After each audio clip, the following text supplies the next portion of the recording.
Breaking news చూస్తున్నాం. AP మాజీ CM Jagan కి బిగ్ షాక్. అసెంబ్లీకి రాకపోతే జీతం కట్ అంటున్నారు స్పీకర్ అయ్యన్న పాత్రుడు. సో ఆయన ఒక సంచలనమైనటువంటి ప్రతిపాదన తీసుకొచ్చారు స్పీకర్గా.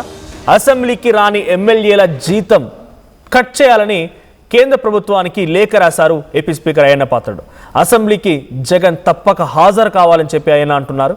ప్రజా సమస్యలపై అసెంబ్లీలో చర్చించాలి, సమస్యలు పరిష్కరిస్తారనే ఆ నమ్మకంతోనే కదా జగన్ గెలిపించింది అని చెప్పి అయ్యన్న పాత్రుడు అంటున్నారు. ఇక కొంతమంది వైసీపీ ఎమ్మెల్యేలు సభకు రాకుండా సంతకాలు చేస్తున్నారు. ఎమ్మెల్యేల హాజరుపై ఏపీ అసెంబ్లీలో కొత్త విధానం అమలు చేయబోతున్నాం అనేది అయ్యన్న చెప్తున్నమాట.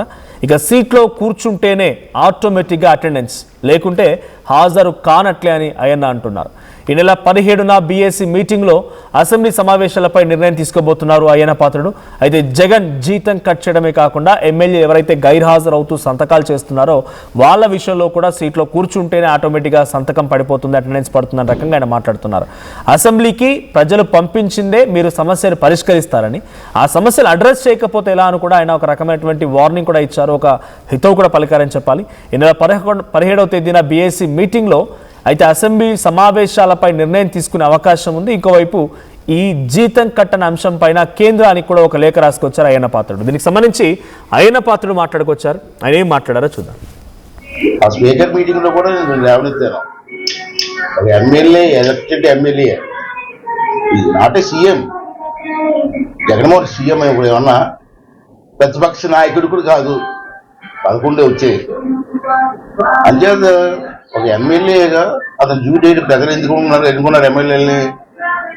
అసెంబ్లీ టైంలో వాళ్ళ ప్రాంతం సమస్యలు అక్కడ మాట్లాడి దానికి పరిష్కార మార్గం అన్వేషించవలసిన బాధ్యత ఎమ్మెల్యే మీద ఉంది.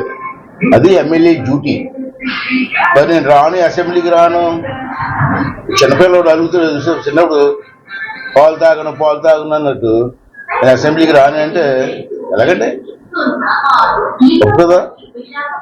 అందుకే నేను లక్నో కాన్ఫరెన్స్ లో మాట్లాడినప్పుడు ఎమ్మెల్యే అసెంబ్లీకి రానప్పుడు జీతం ఎందుకు తీసుకోవాలా? వీళ్ళు ఉన్న ఒక ఎంప్లాయ్ ఉంటాడు, ఒక ఫ్యాక్టరీలో పనిచేస్తుంటాడు, అలాగని కంపేర్ చేయడం డ్యూటీ, బాధ్యత. ఫ్యాక్టరీకి రాను, నా జీతం నాకు ఇచ్చేస్తాడా? వందరనా గుడిస్తావా ఫ్యాక్టరీ ఉంటే? అదే అసెంబ్లీలో కూడా ఎమ్మెల్యే అతను డ్యూటీ ఏంటి? అసెంబ్లీకి రావడం, మాట్లాడడం, ప్రజల సమస్య పరిష్కారం చేయడం. అతను అసెంబ్లీకే రానప్పుడు నువ్వు జీతం తీసుకుంటూ ధర్మ అని లక్నో మీటింగ్ లో మాట్లాడితే అందరు స్పీకర్లు కూడా కరెక్ట్, మీరు మాట్లాడేది కరెక్ట్ అని చెప్పారు. దాన్ని అమలు చేయాలి సెంట్రల్ గవర్నమెంట్. నీ డ్యూటీలు చేయనప్పుడు నీ జీతం ఎందుకు ఇవ్వాలా? జీతాలు డ్రా చేసుకుంటారా? అంటే జగన్మోహన్ రెడ్డి ఒకటి జీతం తీసుకోవట్లేదు, మిగతా ఎమ్మెల్యేలు అందరూ జీతం తీసుకుంటారు. వాళ్ళని తీసుకుంటారు జీతాలు. డ్యూటీలు చేయనప్పుడు నీ జీతం ఎందుకు ఇవ్వాలా? దానికి పరిష్కారం కావాలంటే సెంట్రల్ గవర్నమెంట్ లో, పార్లమెంట్ లో దాని మీద నిర్ణయం తీసుకోవాలి. నేను ఆల్రెడీ రాసి పంపించాను. నేను ఇక్కడే కాదు, ఆంధ్రప్రదేశ్లో కాదు, ఏ అసెంబ్లీలో ఎమ్మెల్యే రాకపోయినా అతను జీతం తీసుకోవాలా అన్నది నాకు ప్రశ్న. దానికి సమాధానం ఇంకా రాలేదు. ఆ స్పీకర్ మీటింగ్ లో కూడా నేను లేవనెత్తాను. సో స్పీకర్ అయ్యన్న పాత్రుడు మాట్లాడుతున్న మాటలు. సో అసెంబ్లీకి రావాల్సింది సమస్యల పరిష్కారం కోసమని, పబ్లిక్ మిమ్మల్ని ఎన్నుకునేది సమస్యలు పరిష్కరిస్తారని. అసెంబ్లీకి రాకుండా ఉంటే కుదరదు, జీతాలు తీసుకుంటున్నారు, ఫేక్ సంతకాలు పెట్టి వెళ్ళిపోతున్నారని అయ్యన్న పాత్రుడు చెప్తున్నమాట. మా ప్రతినిధి ఏపీ ఇంప్యూటేటర్ కృష్ణమోహన్ సిద్ధంగా ఉన్నారు. కృష్ణమోహన్, సో జగన్పై ఎటువంటి ప్రభావం చూపించబోతోంది? జీతం కట్ అనేది పెద్దగా దాన్ని మ్యాండేట్గా చేసినా కూడా పెద్దగా ప్రభావం ఏం చూపించకపోవచ్చు, ఎందుకంటే శాలరీ కోసం ఎమ్మెల్యే అవడం ఏం కాదు. బట్ అంతకు మించి ఏదైనా ఇంకా కఠినమైన నిర్ణయం తీసుకునే అవకాశం ఉందా? ఈ ప్రతిపాదనని కేంద్రానికి లేఖ ద్వారా పంపించారు స్పీకర్ అయ్యన్న పాత్రుడు. సో ఎటువంటి డిసిషన్స్ ఉండబోతున్నా, ఏ రకంగా ఇంప్లిమెంటేషన్ చేయబోతున్నారు? ఈ అంశం మాత్రం చాలా కాలంగా స్పీకర్ అయ్యన్న పాత్రుడు అయితే పదే ప్రస్తావనకు వస్తున్న విషయాన్ని మనం చూడాలి. ఇది మామూలుగా ఈ ఒక్కసారి కాదు, ఆయన అసెంబ్లీ స్పీకర్ అయినప్పటి నుంచి కూడా అసెంబ్లీకి హాజరు కాని ఎమ్మెల్యేలకి జీతాలు ఎందుకు ఇవ్వాలి అనే ఒక ప్రతిపాదన చాలా గట్టిగానే మాట్లాడుతూ ఉంటారు. కొంతమంది ఎమ్మెల్యేలు వచ్చి సంతకాలు పెట్టి వెళ్ళిపోతున్నారు, కొంతమంది భాషలకి హాజరు కాకుండానే ఎప్పుడో ఒక రోజు వచ్చి ఈ వ్యవహారంతో చూసుకుని వెళ్ళిపోయే ప్రయత్నం చేస్తున్నారు. ఇది అసలు ఈ అసెంబ్లీ దాని వాళ్ళకి జీతాలు ఎందుకు ఇవ్వాలి అనేది. అందుకే ఈ మధ్య లాస్ట్ అసెంబ్లీలో కూడా స్పీకర్ ఒక కొత్త టెక్నికల్ ఇది కూడా చేశారు. ప్రతి ఒక్కటి ఆటోమేటిక్ గా రిసీవ్ చేసుకునే కెమెరాస్ ని ఫిక్స్ చేశారు. సీట్లో కూర్చున్న తర్వాత ఆ కెమెరాస్ ఫేస్ ని గెట్నైజ్ చేసి వెంటనే అటెండెన్స్ ఇచ్చే ప్రతిపాదన కూడా చేసిన పరిస్థితి. ఆ నేపథ్యంలో నేను నా తునిలో కూడా కొంత ఈ వ్యవహారం మీద మాట్లాడే ప్రయత్నం అయితే చేస్తూనే నేను ఈ విషయాన్ని కేంద్ర ప్రభుత్వానికి కూడా లేఖ రాశాను అని చెప్పి అయిన పాత్రుడు చెప్పిన పరిస్థితి. ప్రత్యేకంగా జగన్ విషయంలో ఆయన క్లియర్ గా మాట చెప్తారు. జగన్ ఎందుకు హాజరు కావట్లేదు, ఎమ్మెల్యేగా గెలిపించారు కదా పబ్లిక్, మరి అసెంబ్లీలో ప్రజల గురించి ఆయన మాట్లాడాల్సిన అవసరం ఉంది. సమస్యలు పరిష్కరిస్తాననే కదా జగన్ ని గెలిపించింది. కొంతమంది ఎమ్మెల్యేలు అసలు సభకు రాకుండానే సంతకాలు చేసేస్తున్నారు. ఎమ్మెల్యేలు ఈ వ్యవహారం మీద కొంత కేంద్రాన్ని కూడా లేఖ రాశాను కాబట్టి కొంత దాని దగ్గర నుంచి కూడా ఒక సానుకూలమైన ఇట్లా వచ్చే పరిస్థితి మనకి కనపడుతుంది. సరే, ఈ వ్యవహారంలో సీట్లో కూర్చుంటేనే ఆటోమేటిక్ గా అటెండెన్స్ లేదంటే హాజరు కానట్లు అనే అంశాన్ని కూడా చూడాలి. 17 నుంచి ఎలాగూ అసెంబ్లీ జరగబోతుంది. 17న బిఎస్సి జరుగుతుంది. దాంట్లో ఎన్ని రోజులు సభ నిర్వహించాలి అనేది ఒక క్లారిటీ వచ్చే పరిస్థితి కనపడుతుంది. కానీ ఈరోజు అన్న పాత్రుడు చేసిన వ్యాఖ్యలు అంటే మరోసారి ఈ ఎమ్మెల్యేలు వ్యవహార శైలి, ఎమ్మెల్యేలు హాజరు కాని వాళ్ళకి జీతాలు ఎందుకు ఇవ్వాలి, లేదంటే అసలు మీరు జీతాలు తీసుకున్న వాళ్ళు వెనక్కి కట్టేయండి అని కూడా ఆయన అడుగుతున్నారు. ఇప్పుడు దాకా చాలా మంది జీతాలు తీసుకున్నారు కదా, ఆ జీతాలని మీరు వెనక్కి కట్టేయండి అనేది కూడా ఆయన క్లియర్ గా చెప్తున్న పరిస్థితి. సో అటువంటి సందర్భాలు ఇప్పుడు ఉన్నాయి. మరి రేపు 17 నుంచి అసెంబ్లీ జరగబోతుంది. దీని మీద ఏమన్నా మరోసారి అక్కడ చర్చకు వచ్చే అవకాశం ఉందా? చర్చలో వైసీపీ ఎలా రియాక్ట్ అవుతుంది? వైసీపీ ఎమ్మెల్యేలు ఈరోజు క్లియర్ గా ఈరోజు కూడా వైసీపీ ఎమ్మెల్యేలు అండ్ ఎమ్మెల్సీలతో జగన్ ఈరోజు ఆయన ఒక మీటింగ్ పెట్టుకున్నారు ఇటీవల జరిగిన పూర్తి స్థాయిలో.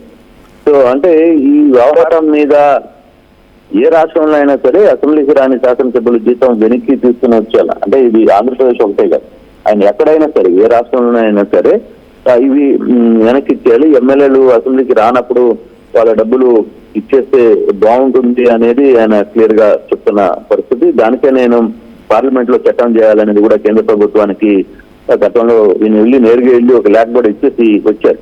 సో అయ్యన్న పాత్రుడు ఈ వ్యవహారాన్ని పదే చెప్తున్న నేపథ్యంలో అయితే ఇంకా దీనిపై తమకు ఇంకా సమాధానం రాలేదని, బహుశా అక్కడి నుంచి వచ్చే గైడ్ లైన్స్ ని బట్టి కూడా ఫర్దర్ గా తాము ఈ వ్యవహారాన్ని ఎలా నడపాలి, దీన్ని ఎలా చట్టం చేయాలి అనే దాన్ని కూడా కొంత చూసే ప్రయత్నం అయితే చేస్తున్నట్టుగా మనకి కనపడుతుంది.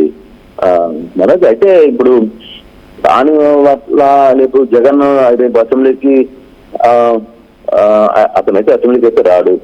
కానీ దాని పట్ల ఆయన మీద ఏమన్నా వేరే పరంగా ఏమైనా చర్యలు తీసుకునే అవకాశం ఉందా? ఆ చర్యల్ని తీసుకుంటే ఇంతకాలంగా ఎందుకు గమ్మునున్నారు? ఆల్మోస్ట్ 2 సంవత్సరాలు అయిపోయింది. మరి అటువంటి పరిస్థితుల్లో దీని మీద ఎటువంటి యాక్షన్స్ తీసుకునే అవకాశం ఉంటుందో కూడా చూడాల్సిన పరిస్థితి కనపడుతుంది. మన right, thank you Krishnamohan. So మొత్తంగా AP assembly speaker Ayyanna Patrudu చెప్తున్న మాటలు వింటుంటే డెఫినెట్గా కొంత షాక్ అవ్వాల్సిందే. సో కొంత జీతం విషయంలో మాట్లాడుతున్నారైనా అటెండెన్స్ విషయంలో కూడా, అంటే ఇది మ్యాండేట్ కనుక చేస్తే వైసీపీ ఎమ్మెల్యే ఎవరైతే గైర్హాజరు అవుతూ ఉన్నారో కనీసం అసెంబ్లీకి రావడానికి కూడా ఇబ్బంది పడుతున్నారు, అసెంబ్లీకి రాకుండా వాళ్ళు గైర్హాజరు అవుతూ వాళ్ళు ఏదో షరతులకు వెళ్తున్నారో వాళ్ళందరూ కూడా డెఫినెట్గా ఇప్పుడు అసెంబ్లీకి రావాల్సిందే. ఏదో ఖాళీగా వచ్చి అసెంబ్లీ అటెండెన్స్లో సంతకాలు పెట్టి అటెండెన్స్కు వచ్చామన్నట్టుగా వాళ్ళు సంతకాలు చేస్తున్నారు, కానీ హాల్లోకి రావడం లేదు. హాల్లోకి వచ్చి కుర్చీలో కూర్చుంటేనే అటెండెన్స్ మ్యాండేట్ అని చెప్పడంతో పాటుగా ఏకంగా జీతం కట్ చేయాలన్న అంశం పైన అటు కేంద్రానికి లేఖ రాసుకొచ్చారు ఆయన. సో జగన్కి మోస్ట్ ఎఫెక్ట్ పడబోతోంది అనేది ఆయన మాటలతో అర్థమవుతోంది. సో మరి జగన్పై ఎటువంటి ప్రభావం పడుతుందో చూడాలి. వైసీపీ ఎమ్మెల్యేలు మరి షరతులకు అనుగుణంగా ఈ కండిషన్స్కి అనుగుణంగా అసెంబ్లీకి వస్తారా, లేదు ఏరేంజ్ చేసుకుంటే పోయేదేమని చెప్పి వదిలేస్తారా చూడాలి. ఒకసారి మళ్ళీ అయ్యన్న పాత్రుడు ఏం మాట్లాడారో చూద్దాం. ఆ స్పీకర్ మీటింగ్ లో కూడా నేను లేవనెత్తాను. MLA, elected MLA, not a CM. Jaganmohan CM ఇప్పుడు ఏమన్నా ప్రతిపక్ష నాయకుడు కూడా కాదు, 11 వచ్చాయి. అంచేత ఒక ఎమ్మెల్యేగా అతను డ్యూటీ ప్రజలు ఎన్నుకున్నారు ఎమ్మెల్యేలని అసెంబ్లీ టైంలో వాళ్ళ ప్రాంతం సమస్యలు అక్కడ మాట్లాడి దానికి పరిష్కార మార్గం అన్వేషించవలసిన బాధ్యత ఎమ్మెల్యే మీద ఉంది. అది ఎమ్మెల్యే డ్యూటీ.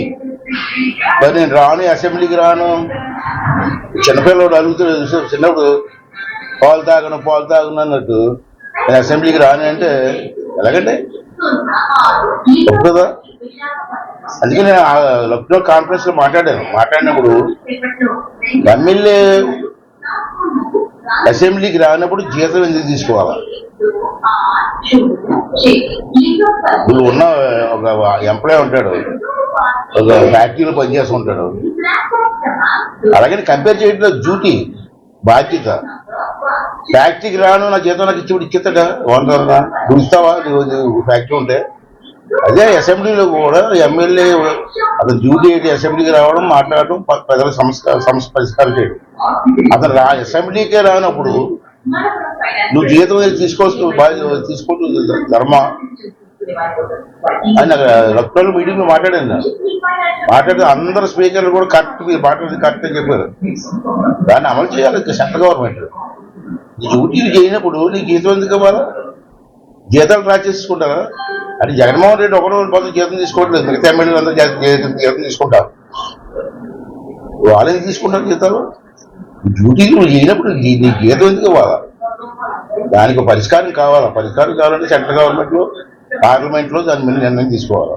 నేను ఆల్రెడీ రాసి పంపించాను. నేను ఇక్కడే కాదు, ఆంధ్రప్రదేశ్లో కాదు, ఏ అసెంబ్లీలో ఎమ్మెల్యే రాకపోయినా అతను జీతం తీసుకోవాలా